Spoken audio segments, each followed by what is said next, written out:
Hi, everyone. I'm so glad that you joined us today. Um, I am so excited because I have Dr. Ben back on, and we're going to be talking about junk science, part 2 or 3. I can't remember. We'll have to ask him. But in the meantime, sit back and buckle up, and we're going to get to the sunny spot on Skeptic Haven. Jefferson laid great stress on it. It wasn't enough, he said, to enshrine some rights in a constitution or a Bill of Rights. The people had to be educated, and they had to practice their skepticism and their education. Otherwise, we don't run the government. The government runs us. Good afternoon, everyone. So glad that you guys could join us, and welcome, Dr. Ben. Hi there. How have you been since the last time that we were on here together? How long of an answer do you want? You can answer as long as you want. This is your thing. So I'm going public for maybe the first time. I lost my mind about 2 months ago, and I bought a banjo. So oh my Lord, I'm doing good, but I'm gone a little crazy in my old age. So I bought a banjo. Didn't tell anybody because the last time I tried a guitar back when I was 16, 17, it hurt my fingers, and I'm a delicate flower, so I didn't ever get anywhere with the guitar. But I seem to have gotten over that hump. I've numbed up my fingertips enough that I think it's going to work with the banjo. well, So then the other day I ordered a violin. You said then the other day what? Then the other day I ordered a violin. So I'm going to try to learn 2 instruments at once now that I've sort of gotten over the hump. And I'm going the 2 extremes. I'm hacking at the banjo, having a good time with that, but I'm going to do like the classical stuff on the violin and see how that works. Oh my goodness, that's crazy and fun and awesome, all rolled into one. I'll probably be cajoled into doing some banjo stuff in a couple of months. It'll probably be a couple of years before I let anybody hear the violin. Oh my gosh, I can't even begin to imagine. You know the Merle Fest, the Doc Watson stage. I don't know if you're familiar with it. This much. I had a friend that was into it in a big way years ago. Well, the only reason I know about it is because it's down the street from me. So every year when Merle Fest comes, you can't drive around here, and it goes from a small town to thousands of people just like that. So, and there's lots of banjos. I love the sound. I mean, and the reason I picked a banjo is because I love the sound of a banjo. It's just happy. I don't want to play anything that makes me sad, which makes it ironic that the other extreme is the violin. But I'm not going to be playing any sad music on the violin. I'm going to be looking for, like Beethoven and Einstein Nacht music and stuff like that. It's got a bright tone to it. I don't need anything to depress me. I've come close enough to killing people now. I understand completely. So today, actually, I'm going to tell y'all something. We did not have the show last week because I injured myself. And so today I am sitting in my office chair, but I have a wheelchair next to me with my foot propped up on it so I could actually have the working chair over here. And it was so embarrassing. If everyone wants to hear my embarrassing story, I will tell y'all, and then we'll get to our show. Oh, I definitely want to hear it. So, the Friday before Labor Day weekend, or it was like at the beginning of Labor Day weekend, my husband, who is in 2 bands, one of his bands was playing a show at a local tattoo festival. And so when the show was done, not the festival, but just his part was done, I was helping him load up our car. And there was like a platform that was about 18 to 20 inches above the ground where the car was parked. Mm-hmm. And everyone was using a large cinder block as a step. And so I had my hands full, and I go and I stepped down, and the block had been turned onto its side. where the holes were exposed. And my foot hit the middle part and then slid and went down into the hole. But I had already moved forward, and so I just kept going.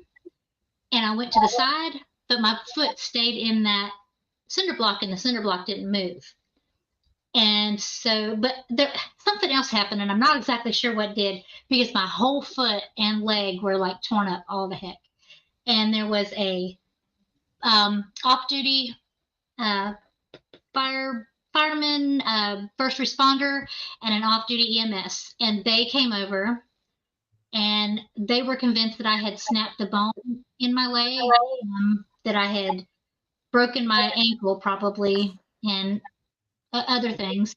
So thankfully, I did not break my leg, and I didn't really hurt my ankle, but I did break my foot. But it's up at the big toe. It broke not in the joint, but above the joint. The worst part, though, is suspected tendon damage. So I go back Wednesday and find out if I have tendon damage, and then I'll have to have surgery. So I'm keeping my fingers crossed that I don't. Well, But I'm able to put me on it. In the meantime, embarrassing is that it was at a tattoo festival. So there was all these people around, and I look up, and there's all these people surrounding me, and they called the ambulance, and the fire department came, the fire truck came, and then my dog is barking. So we're just having this time. It was absolutely embarrassing. Absolutely embarrassing. So that is my embarrassment, and that's why I'm kind of to the side and looking weird today. But I'm on. So. Well, I hate that happened to you. I'm glad it was just your toe that you broke and nothing larger than that. Yeah, me too. I'm very happy about that. I'm very lucky. Now I want to be more lucky and not have any tendon damage. So we can't really have pairs and tots because they don't really work. So how about if just keep our fingers crossed. That doesn't work either. But what else can you do? Okay, we were going to talk about junk science, and in a way that kind of leads into it because tots and pairs are kind of junk science, aren't they?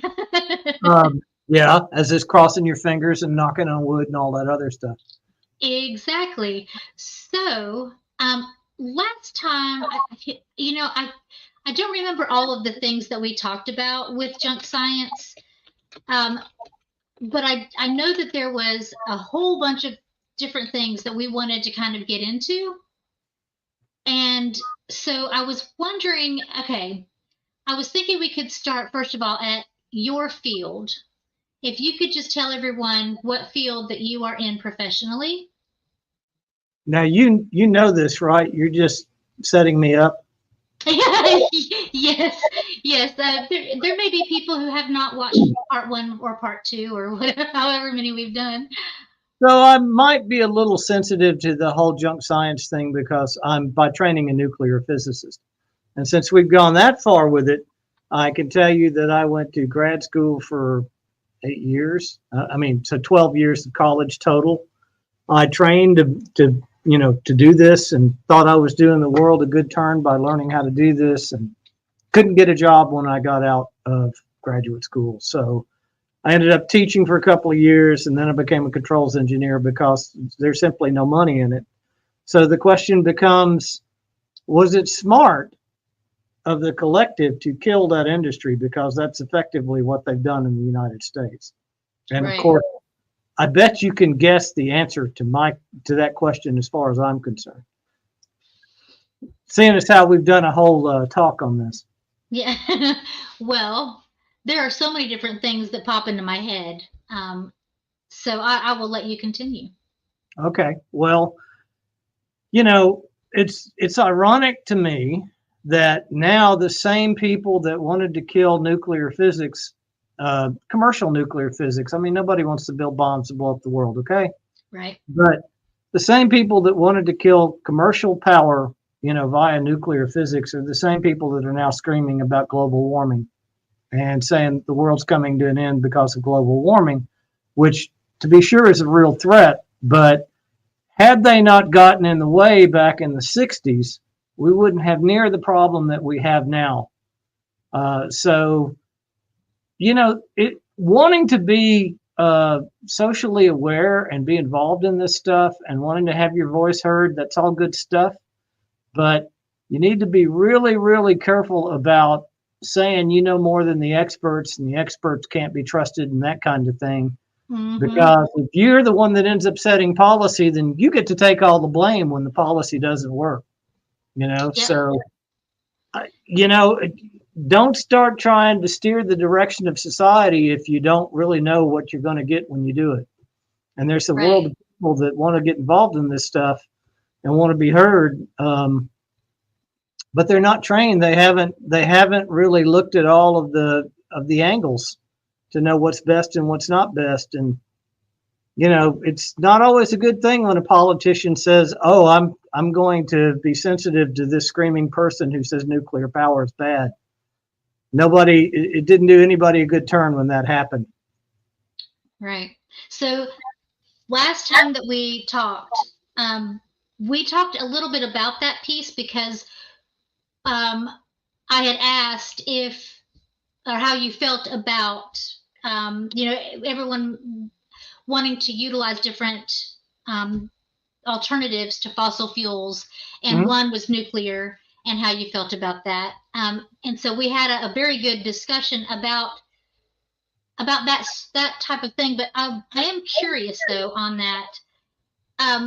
Do you think that the reason that people react, because they still do in some ways, not everybody is for nuclear power, but do you think that the backlash is really because of Chernobyl, or do you think that there's, and also I can't remember the one in Fukushima, or how do we say that one? Do you think it's because of those particular things, or is there another reason that people are iffy on nuclear energy? I think it started long before Chernobyl. Chernobyl was a nail in the coffin, and Fukushima didn't help either.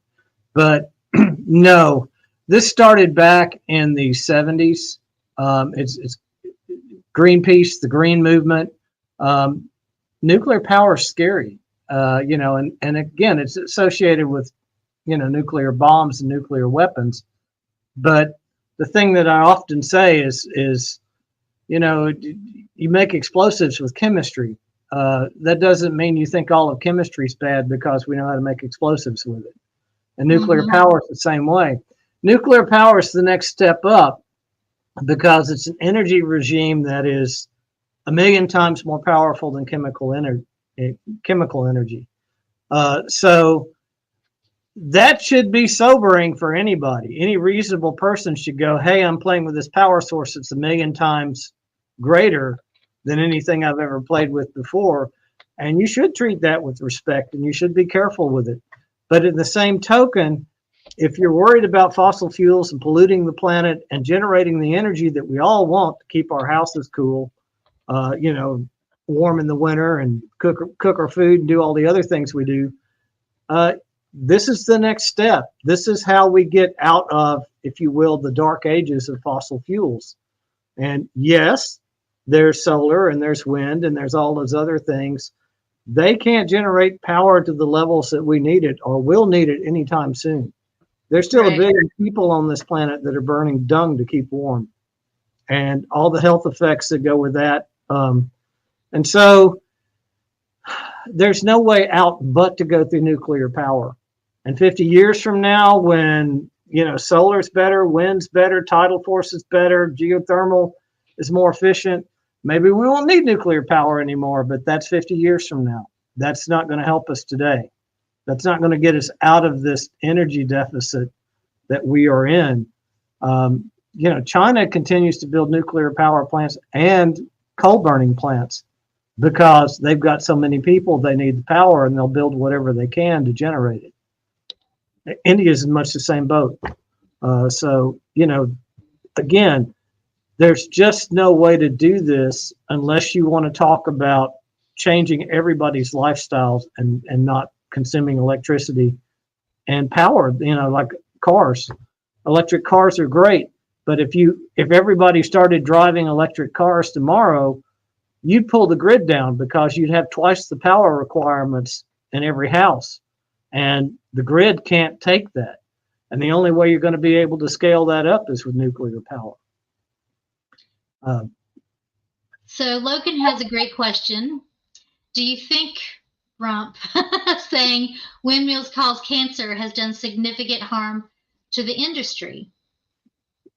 Now, I wonder if Logan means to the windmill industry or just to anything that is not fossil fuel based. I interpreted that to mean the wind generating, industry in particular. And no, I think, like we were talking about that one time, he said he didn't understand how magnets work, and when you got them wet, magnets didn't work anymore. No, I think most people know the guy's full of it, and so they just sort of let that go right by whenever he says something stupid like that. I actually worked at GE for several years at the turbine plant. We made gas turbines, but we also had a wind division. And last time I checked, our wind division at GE is still going strong right down the street. So it didn't slow down the sales of wind turbines at all. And again, I'm going to point out that doesn't bother me in the least, that we're making these wind turbines and we're putting them out there. We're deploying them.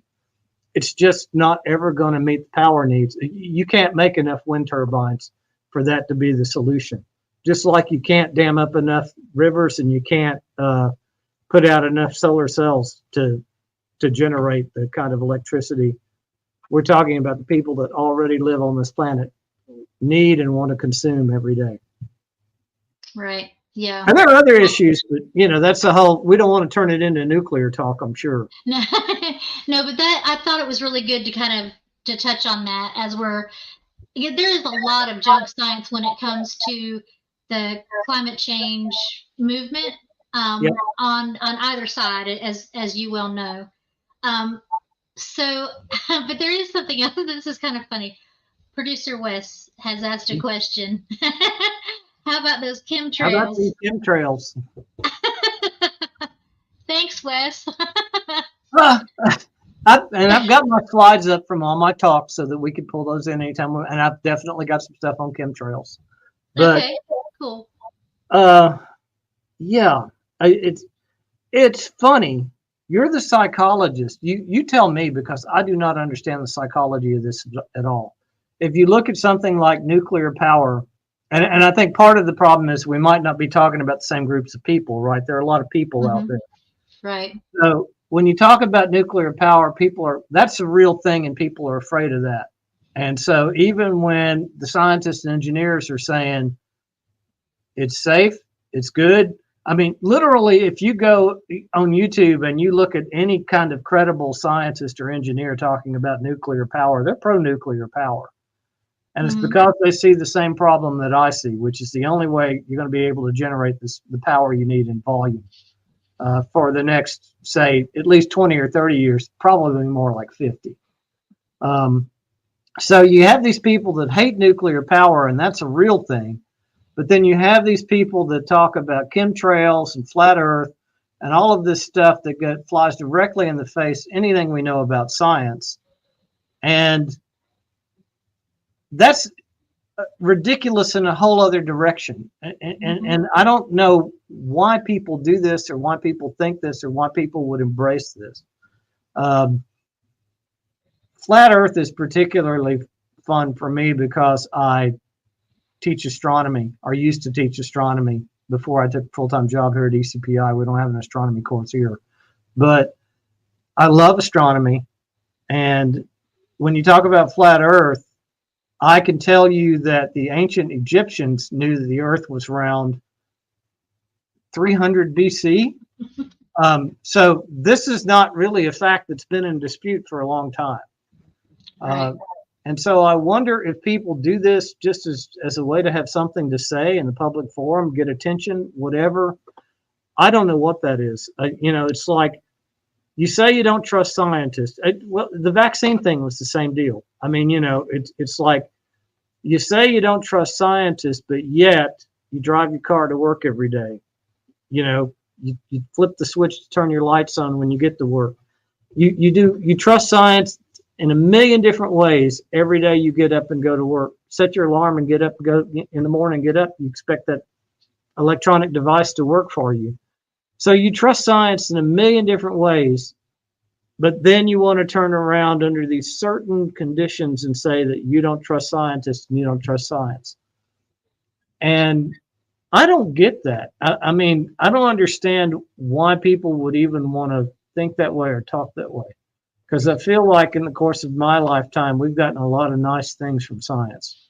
We certainly have. And let me first say that those type of things are not really what my specialty is. I deal in trauma. So that it's outside of my wheelhouse as well, to be honest. But I will say what I think. And I think it's rooted in religion. And that and religion doesn't necessarily have to mean just organized religion. I think that the issue with vaccines and so forth is because people started worshiping, an orange person, an orange baby, that, and that also has to do with organized religion as well, because he was brought in, he was able to rise to the power that he has because of the Christian right. And then is ironic as hell to me. It is, isn't it? Because it doesn't make a damn bit of sense. I grew up Southern Baptist, right? I grew up in a deeply religious family. They still are, and so they, causes them great consternation to hear me talk the way I talk sometimes. But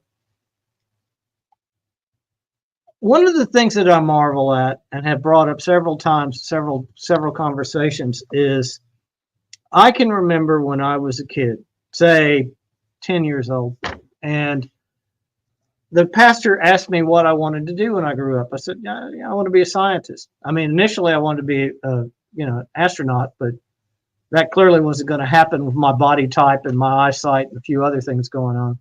So, I want to be a scientist. And the deacon of the church, the pastor, everybody, all the adults in my life thought that was great. And now I wonder if in that same environment, in that same setting, if you've got a kid that's 10 years old, and you ask him what he wants to be when he grows up, he says a scientist, they don't give him weird looks. Like, oh, you're going to be one of those, almost like you're saying, I want to be a devil worshiper or something. Right. Yeah. And so, there are more, what's the word I'm looking for, liberal type churches and so forth. Yeah. And there's some that are the way that they were when that are now like they were when you were growing up. Yeah. It used to be that very few of the churches or denominations were against, modern science and so forth. It's definitely changed over time. And I don't know. I don't know if that's because there's, religion has been declining over the years, and it's, like a backlash to the people that are still hanging on to be even more reflexive than they used to be. Yep. I don't know. And it could be the marriage of politics and religion. And I know people got really bent out of shape even in the 70s about evolution. And I've seen people react very badly to even the suggestion. I have to be careful what I say here because I don't want to call out certain family members in case they watch this video, right?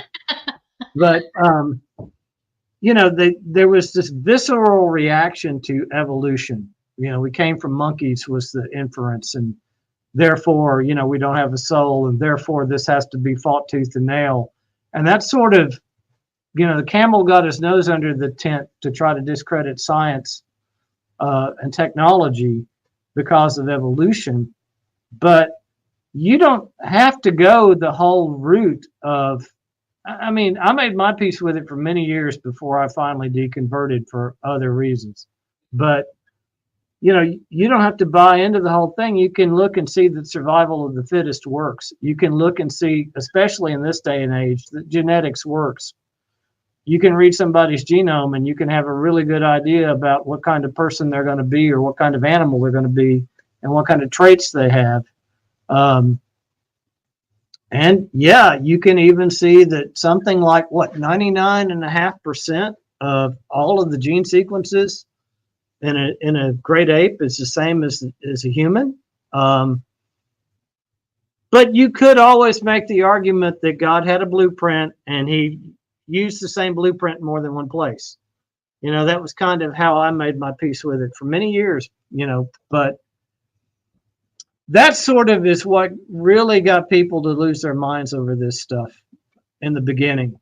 But, again, if you say you wanted to be a physicist, I mean, all the adults in my life would have looked and said, oh, kid's going to make a good living doing that. We encourage him. Right. That's not a bad thing. That's not a bad science like biology, where those guys don't know what they're talking about, right? Because of evolution. But yeah, it's cherry picking. It's believing what you want to believe when you want to get on a plane and fly, across the country to go meet your family, on the other side of the world. You trust an engineer and a scientist to hurdle you at 600 miles an hour, 3,000 miles across the country at 30,000 feet. And there's no fear there, but you start talking about other things and they want to say, oh no, you can't be trusted to do that. Well, which is it? You can't have it both ways. That's not logical. Yeah, I agree. As you were talking, I was just thinking about how not just in evolution and so forth, but also in medicine, which that's not what our discussion is about, but it seems like those who are the loudest get the most attention, and people tend to follow what they say, either because they use fear tactics or just the loudness of their arguments, or sometimes it's because of who it is that's making the claim. Like I think about you were talking about vaccines, particularly about the COVID vaccine, but I'm thinking about also those who think that vaccines cause things like autism and so forth, and then people who believe that then start going online and looking specifically for things that they feel bolster their position instead of trying to research the full topic. Yep. We're back to cherry picking again. Exactly. And it's that, they don't want to have anything that creates that cognitive dissonance. They have to, when you realize that you're wrong, or your heartfelt beliefs are wrong, it can be very painful. And they don't want to go there.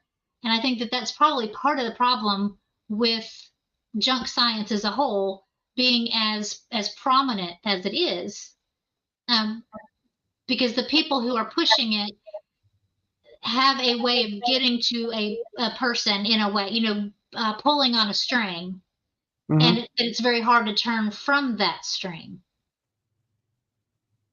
So now I wanted to go into your field though and talk about junk science in your field. Okay.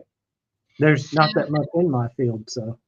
Well, okay, I shouldn't say in your field, in your interest, the interest that you have, because I know that you do have some things that you are kind of like your bandwagon in a sense, just like you said, you had things to show, and I wanted to get to those. Oh yeah. Here, you want to look at some stuff? Like, okay, we want to talk about chemtrails. Somebody brought up chemtrails, and we went off on a tangent, right? Yeah. So, which happens on this show. That's what we do. This is one of my favorite slides, and I just found it by accident. So let me see. Let me figure out how to share this again like an idiot, right?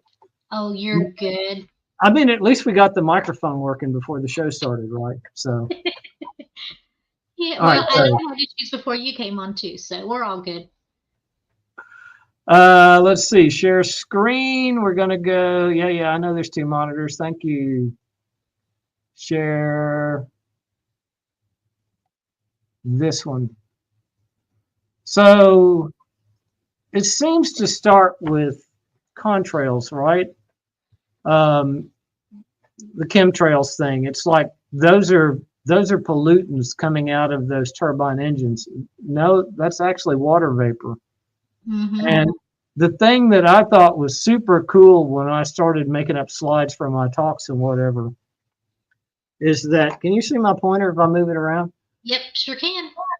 Back in World War II, they actually had propeller-driven bombers that were powerful enough and compressed the air enough to squeeze the water out of the air even then. And that's not a jet engine. That's just a propeller cut in the air. But you see the little spiral cuts?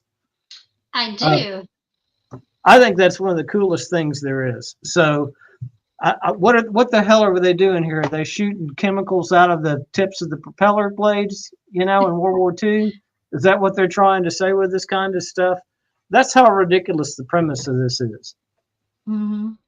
But I've never seen that before. Or I may have seen it, but not really seen that detail and really noticed it before. That's really cool. That is so cool. That's a Ben Davis original. That's an observation that I don't know that anybody else has made other than me. But, this whole compressing of the air thing and squeezing the water vapor out of the air has been around for a long time.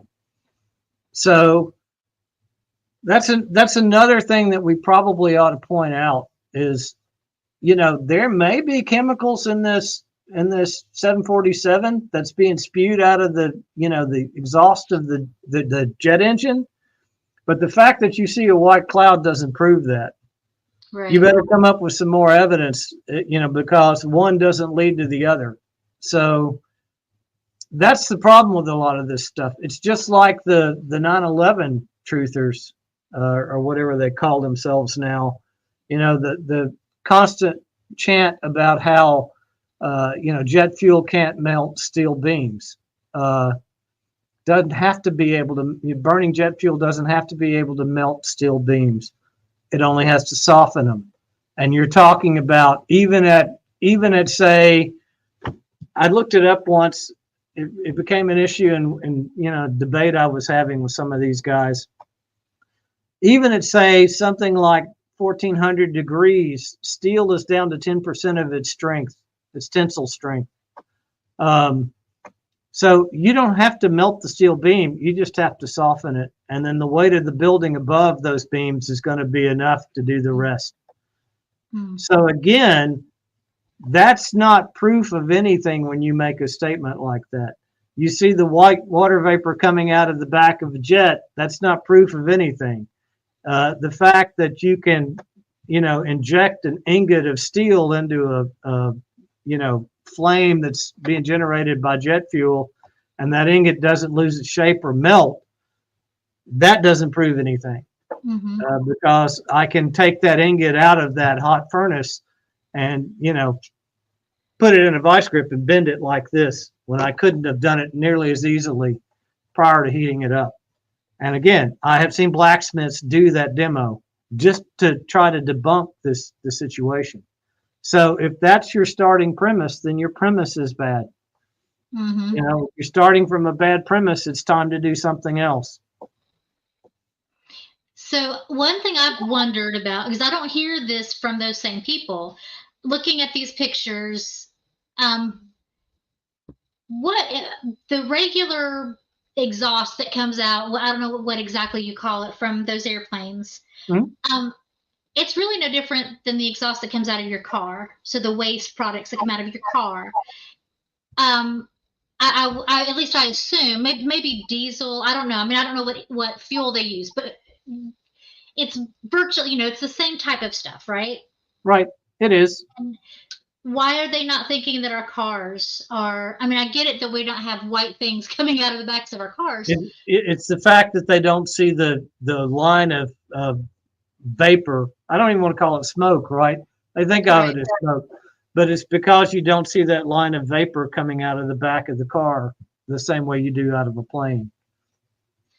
Now, I did want to, before I asked you if you wanted to remove this one, it's that last one, the Saudi 777. It's dumping fuel over New York after declaring an emergency. Right. And dumping isn't necessary. Is sometimes necessary in order to get an aircraft to safe landing. Right. When they dump that fuel, I get that it disperses and evaporates before it hits the ground. But is that contributing to air pollution in a way that is much greater than even the regular exhaust that comes out? It's hard to say. I mean, yeah, you're putting something into this ocean of air, right? That's not normally there. So strictly speaking, yeah, it's pollution, but it's a tiny, tiny fraction of the entire volume of air that's in there. Right. And it's not the greenhouse gas that you get when you burn it and you generate carbon dioxide from the oxidation, right? In the burning process. So it's not the thing, and of course, global warming is a different issue anyway, but it's not the thing that you have to be worried about. I mean, any smokes, any coal burning plant, well, that's not a good example if we want to talk about global warming, right? There are lots of factories that dump lots of pollution in the air, and it's a reservoir of air that's big enough that, generally speaking, can handle it. It's still not good, right? But it's like having a landfill in the soil is not good either. You generate trash and you got to do something with it. So yeah, it's not problematic in any real sense. Okay. Very not good. here and now. I mean, we do it for 100 years, it'll be a problem, right? Right. Or if all the planes start dumping the fuel. Yeah, that makes sense. Okay. I appreciate you asking that, even though it wasn't really on our topic of discussion. I was just looking in that at curious. So yeah, it was just another example of something that somebody could have mistaken as a chemtrail, but it's not. I mean, it's just fuel being dumped because the plane's overweight and it's got to land. Is there other types of junk science besides chemtrails that you feel are either detrimental to our future, or that just really get your goat, that really tick you off? Oh, yeah.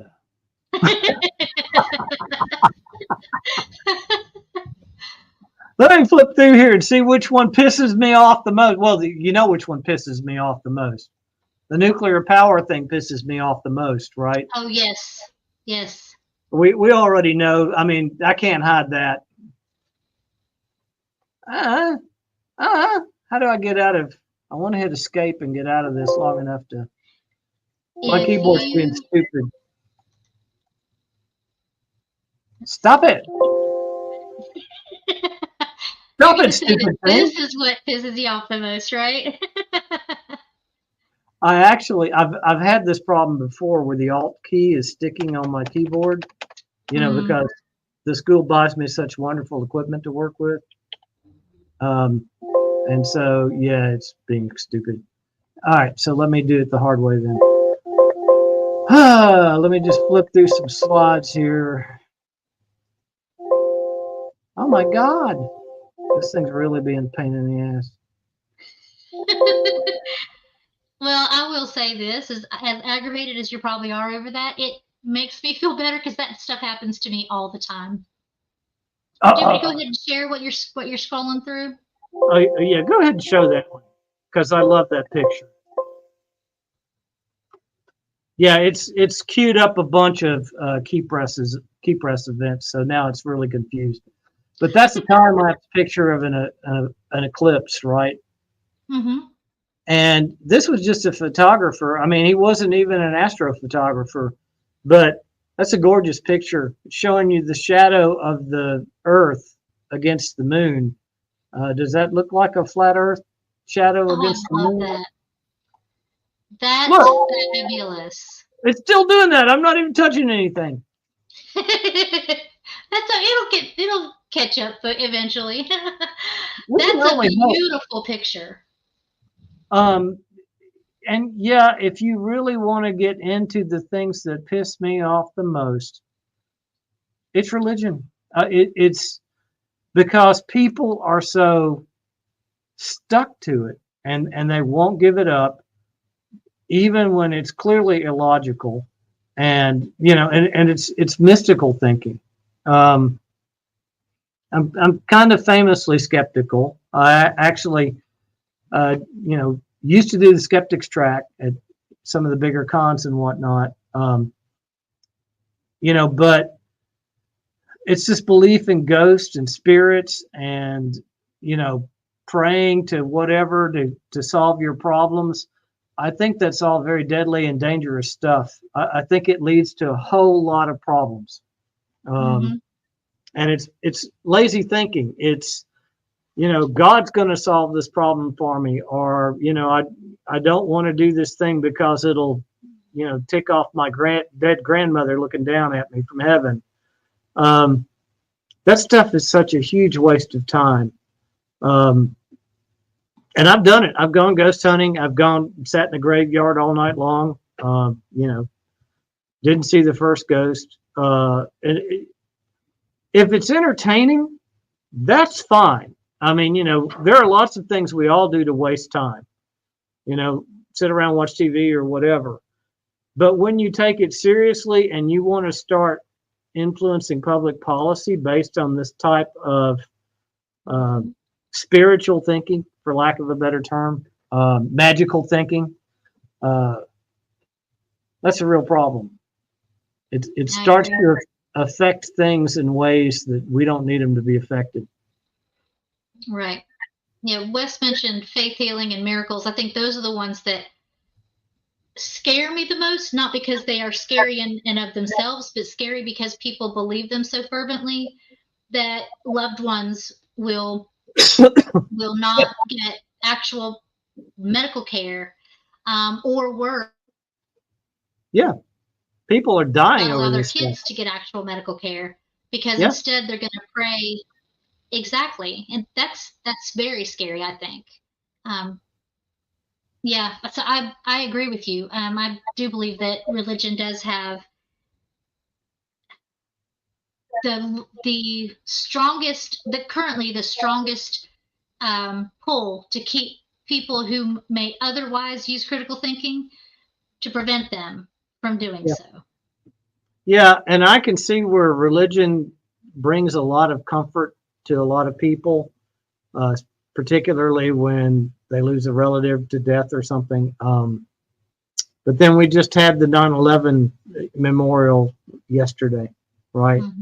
And you see that religion gone wrong can kill 3,000 people in an instant. So it's really hard to even add up whether it's net good or net bad, but I know that in the long run it's net bad because it gets in the way of progress. It does. We don't need things getting in the way of progress at this point in our evolution as a society. I agree. I would say it definitely has a net negative. Even when it gives people comfort, it's a false comfort. Yeah. And,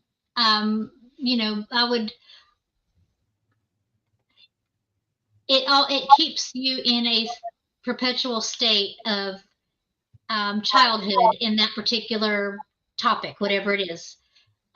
Just like, as if you're believing in the tooth fairy and you're an adult and you're like, no, but I've got to put my tooth under the bed because I'm going to get money. I just know it. And, it's kind of, I just feel like, I think it also primes you to believe other things, to believe people who are pushing junk science, who are,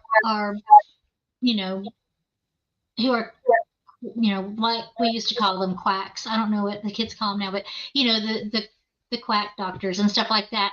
Yeah. It primes you for that, because if you're not using your critical thinking skills on what you feel is the most important thing in your life, then what's going to make you use it for other things? Right.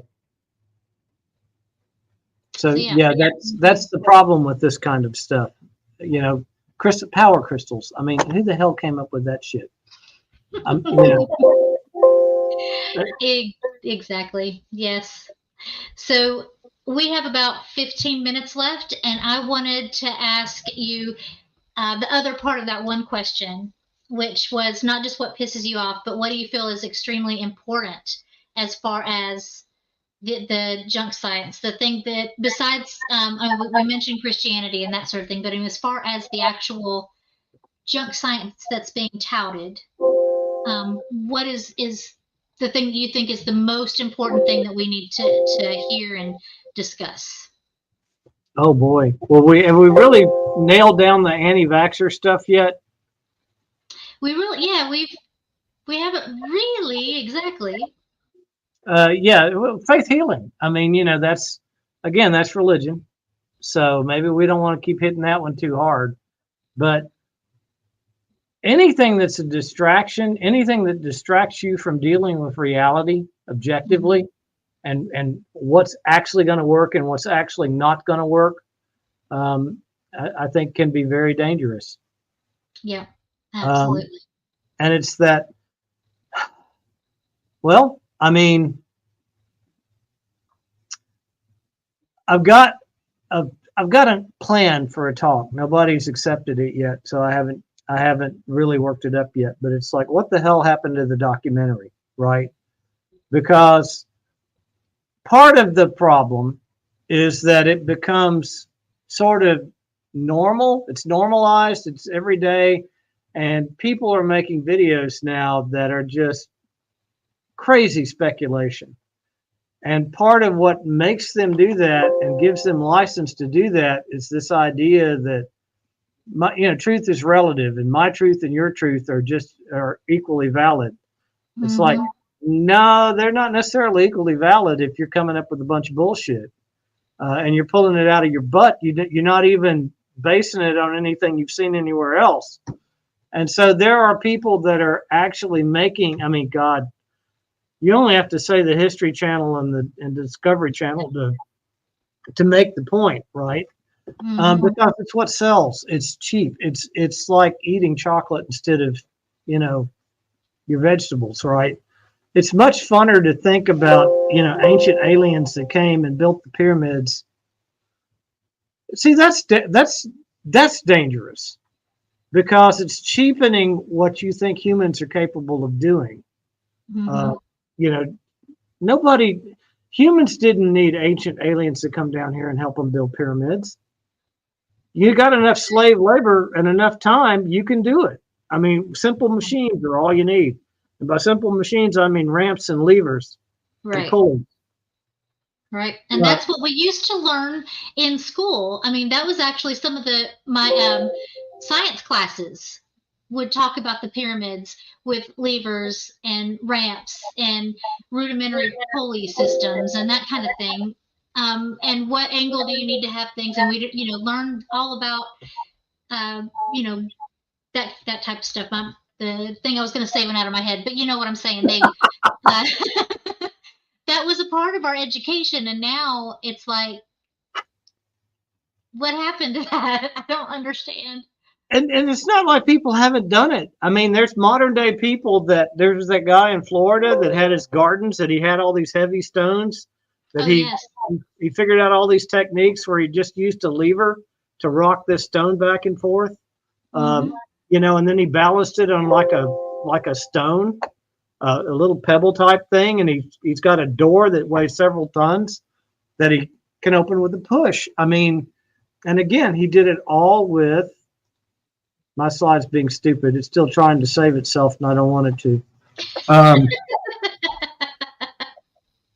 But this guy did it by himself. He didn't even have an army of slave labor, right, that he could call upon. He just spent, it took him 30 years of his life, but it was his hobby. It was his thing. He wanted to prove he could do it. And he did it basically by himself. And he figured out how to move 30-ton boulders, All it took was patience and some levers. And this isn't something that happened 10,000 years ago that we're looking at the final result and going, how'd he do that? The guy's there. You can ask him. He's got video of, how he did it. Right. Exactly. So it's not like it hasn't been demonstrated. And so again, you have this problem of people cherry picking what they want to believe. You know, they just write that guy off as an anomaly. He doesn't matter. He's one guy. But that's not how the ancient Egyptians did it. They had aliens helping them. Right. Really? Really, they had aliens helping them. And you're basing this on what? Some picture with some shape in it on the hieroglyphs that you don't know what it means, therefore it must be aliens. Stuff like that I find deeply disturbing. And it's like, again, it's like if you're just doing you and it's fun for you to think that way. I mean, you know, I like to think I'm Captain America and I have superpowers, you know, and as long as I'm just thinking that, you know, on my couch with my dog, it's fine. If I start acting on that, I'm going to have a bad day. Yeah, because I'm going to run into something much stronger than me. It's going to prove to me that I'm not that. Right, exactly. You know, I say all the time, it's like, you know, faith's that great, then you know, you believe you can fly, then jump off a building, see how far that gets you. Right. You know, nobody's quite crazy enough to do that, but they're willing to risk their kids' health by not getting them, you know, a shot that they need, or taking them to the doctor when they're sick. Right. So it's a time scale thing. If it's something that's going to instantly kill you, they're not willing to test their faith. But if it's something that might kill you over the course of a month, they're willing to test their faith on it. And Right. again, that's a psychology thing. I don't know what that is or why that is, but it seems like a very prominent error. You know, it happens everywhere. It does. Yes, it does. I agree with you. Gosh, there's so many things that were going through my head as you were talking. I'm thinking about the way that, well, okay, we talked about flat Earth and that kind of thing. Mhm. And so how religion impacts, you know, medical, it impacts our ability to even accept science that we all know. Really, there's no reason to not be accepting it. Another thing, in evolution, all that, and that all kind of brought up, you know, the young Earth type stuff as well. The, you know, we have the flat Earth, we have the lack of Young Earth creationists. That's yes, young Earth creationist, and yeah, all of that stuff. What do you think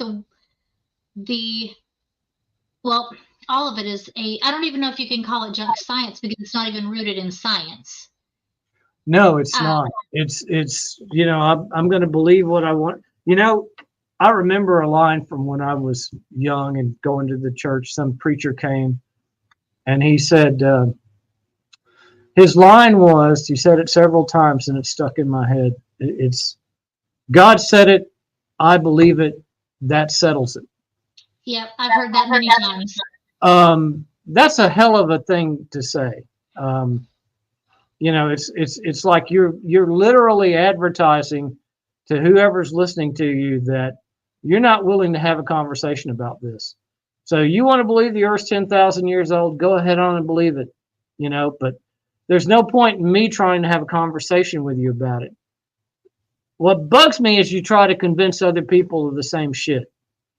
You know, right.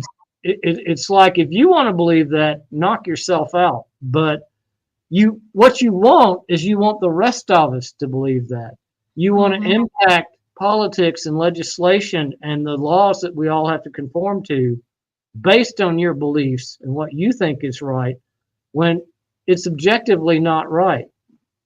And again, it's like the nuclear power people, the Greenpeace people, that decided 50 years ago that they were going to kill the nuclear industry because they didn't like it, whether they actually knew what they were talking about or not. That's a kind of, I would argue that's a kind of religious thinking. I agree. I feel like I'm right, and my feelings are more valid than objective reasoning or what anybody else even thinks.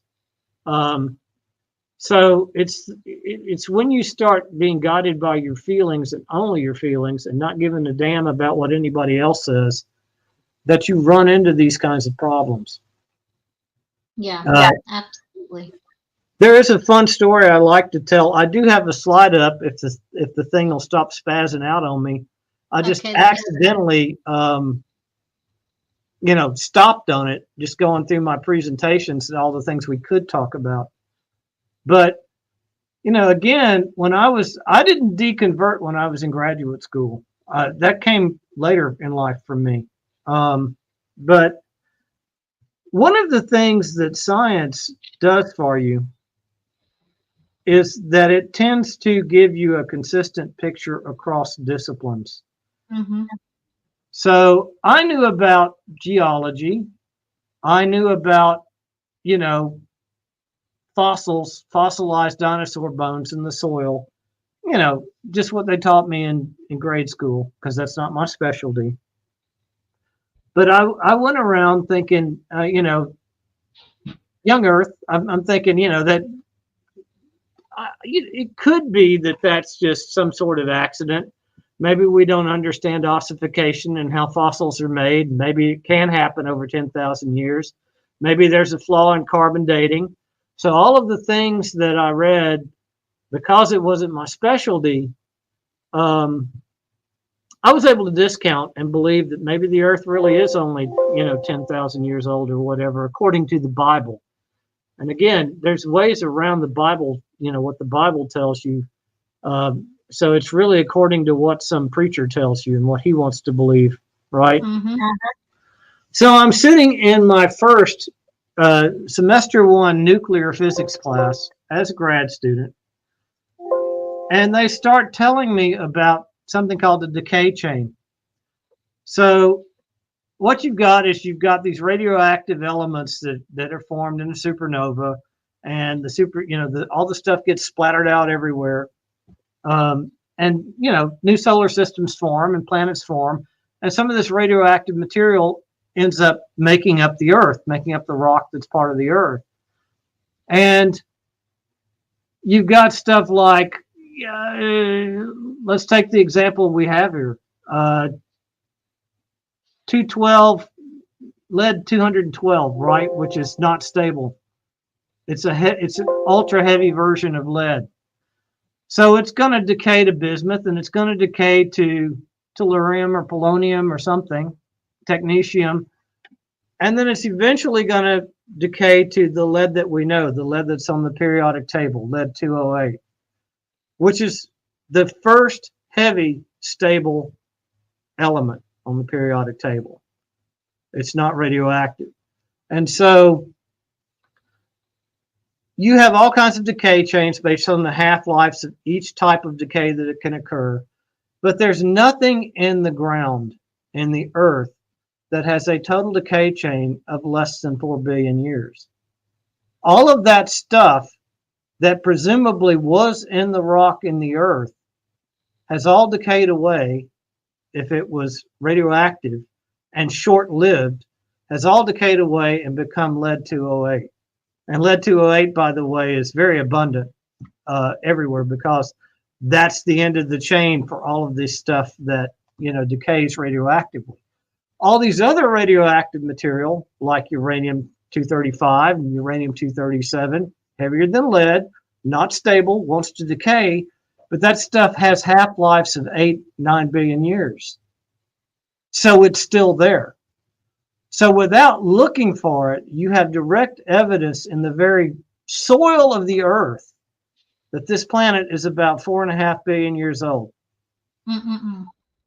And it's got nothing to do with evolution. It's got nothing to do with dinosaur fossils or carbon dating or any of those other things that the religious people like to piss on and say that it's just scientists losing their mind.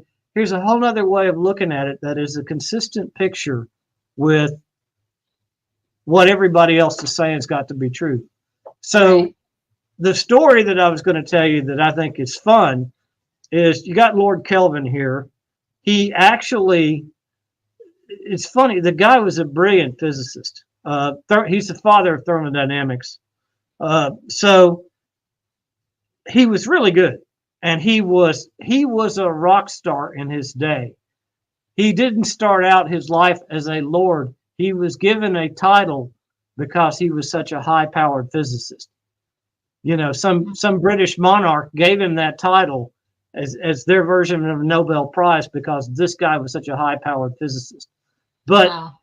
the thing that's funny about Lord Kelvin is I think he's most famous for the things that he got wrong. So one of the things he got wrong is this whole debate of young Earth was going on in the 1860s. And he's like, I can calculate this. I can tell you how old the Earth is. And so he based it on thermodynamics. He said, you know, if the Earth started out when it formed as a bunch of molten lava, bunch of molten rock flowing around, and it can only radiate out into space at a certain rate. And as the outer crust cools down, it insulates the core, right? Mm-hmm. You know, and of course, radiation from the sun's adding heat back in. But I could do a calculation. And so he did a calculation, and he said the Earth was 300,000 years old. Now, this pissed off all the religious people because that's way too old for what their Bible was telling them, right? Mm-hmm. It also pissed off the geologist who said that can't be because we're looking at these stratified rocks. We're looking at this granite and this rock, and we see these layers of granite that have folded over on themselves. And you can't just do that quickly. You have to do it with a whole lot of time and a whole lot of pressure because if you push on it too hard, too fast, it just cracks. Mm-hmm. It doesn't bend and flow. And they can figure out the flow rates. And they're saying that the Earth's got to, just based on the stuff we're seeing in the strata in the rock, the Earth has to be on the order of billions of years old. And Lord Kelvin's like, huh, I'm Lord Kelvin. I don't give a shit what you geologists think. You know, but what's the crux of the biscuit? What really happened? The reason that the Earth is not 300,000 years old based on the cooling rate is because of all of these radioactive materials that were in the soil effectively has made the core of the Earth a nuclear reactor that kept the Earth warmer for a lot longer than what people realized. And that's how you get a 4.5 billion year old Earth. When it's cooled to this temperature, it didn't take 300,000 years because energy was getting added to the system constantly by these radioactive decays in the rock. And so, again, you have this really consistent picture based on everything we know. And so anytime you come up with a new idea in science, it's got to fit with all of the other things that you think you know. Now, that doesn't mean you can't be wrong, right? But it's got to fit with all of the other things and be consistent with all of the other things. And, you know, and it can go across whole branches of science as it did here. Yeah, oh, that's such a good point, because the best things actually do go across multiple, not just one or two, but through, you know, they all have to kind of line up in some form or fashion for it to be, you know. I do want to take a moment to tell Dr. Vandy that you don't have to worry about it. He thought that this was next week. That's okay. Hey, we all have things that happen, but thank you so much for the super chat. That was very sweet of you. And we look forward to having you on again at another date. So. Well, that's Shell's interpretation of that. I'm going to say you suck. That's me. You are so bad. That's one of the reasons I love having both of you on, because when you two get together, oh my goodness. We have fun. And I've started picking on him. He's really, I shouldn't pick on him because he's so nice. He never picks back. But every now and then I just have to hit him, you know, stab him with a you suck or something. Oh yeah. I have a feeling that he will absolutely come back at you. Oh yeah, you have to, right? Dr. Vandy, Tapiocaweasel, you got to come back. Next time you come back, you got to hit Dr. Ben. You got to come back and hit him. Well, see, now he's been challenged, so now you know he's got to come back, right? His challenge has been. Well, I want to thank you so much for coming on the show today. I had so much fun, and I love the conversations that we end up having. You know, you said that we went off on a tangent here. There, I love tangents. I'll just say it. I love tangents because you end up learning so many other things that you wouldn't have otherwise have talked about or learned about, while still kind of staying on track or veering back on track. When Life you is should. full of tangents. That's the problem with religious people. They think they've got all the right answers and they could just stay on the straight and narrow path. And it's like, that's not how life really works, right? You always come up with something that challenges you and takes you off in a direction you weren't expecting.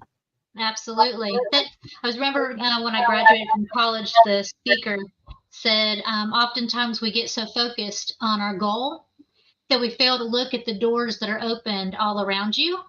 Yep. Always look at those open doors because one of them is where you should actually be going. That thing that you have in your mind right now is most likely not where you need to go. Just Right. oftentimes it's not. And what you just said reminded me of that, even though it had to do with your career path. It still is the same thing. We have these goals in mind of what's true, or what we believe, or any of those other things, and so we close our eyes to, the other open doors, which can be an open door to science or to, another thing that will give us the actual truth. So. Yep. So thank you for coming on, and you're Well, working. It's gonna I just certainly hope that you end up not being too badly hurt with your foot. thank And you. my thoughts and prayers will be with you on that. I know that they will. I appreciate that so much. You're awesome. I'll go dance around my pagan maypole in my backyard and scream a prayer to the Dark Lord Cthulhu on your behalf. Hey, I'll go to hell in every single religion by doing all of that stuff so that I can just have my foot not be too bad. So thank you so much. Namaste.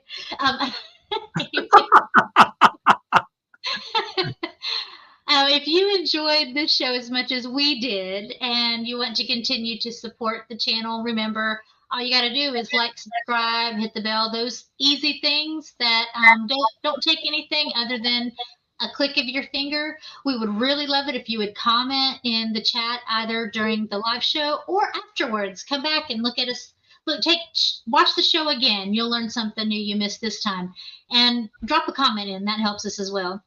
But if you really want to help us in a more substantive way, consider being a patron. And I want to thank our current patrons. We have Paul Cammish, Helen Green, Logan Fisher, Amanda McLeod, Eric Ozols, Rion, Deneen Murphy, Dan D, Michael Wiseman, me, Aaron Coalson, and Phil Calderone. You guys are the ones that keep this show ongoing and all the other shows at Skeptic Haven. And meanwhile, we have a whole bunch of other shows on Skeptic Haven that you need to be checking out. On Mondays, we have the Black Free Thinkers. It is fabulous. You got to check it out. Of course, Thursdays are with me. Saturdays, we have two shows, The Global Atheist and Women Atheist Unload. You got to check those out. And then Sundays are Let's Talk.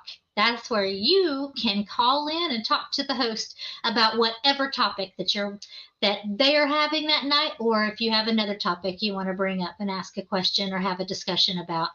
The Let's Talk is primarily for those of you who are deconverting or are atheists, to have a safe place where you can talk. But we will take some of the Christians as well. We're not going to necessarily discriminate, of course. But another thing that we want to show you is that we have open spots for volunteers. We have a whole bunch of volunteer spots. So if you will, and I know yes, it is. Okay, we got the right one up. skeptichaven@gmail.com, or you can contact Secular Rarity, Kat, or Wes. I think that said Skeptic Haven. Let me see what it said. Skeptic. Oh my goodness.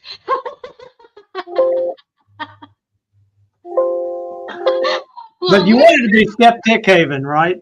Skeptic Haven. That's exactly right. Oh, that's just junk science for you, I tell you. Just try both. One of them will get through. That's right. We don't really want you to volunteer. No, I'm just kidding. We really do need you to volunteer.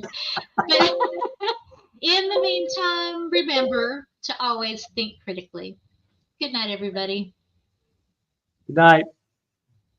Part of our being knows this is where we came from. We long to return.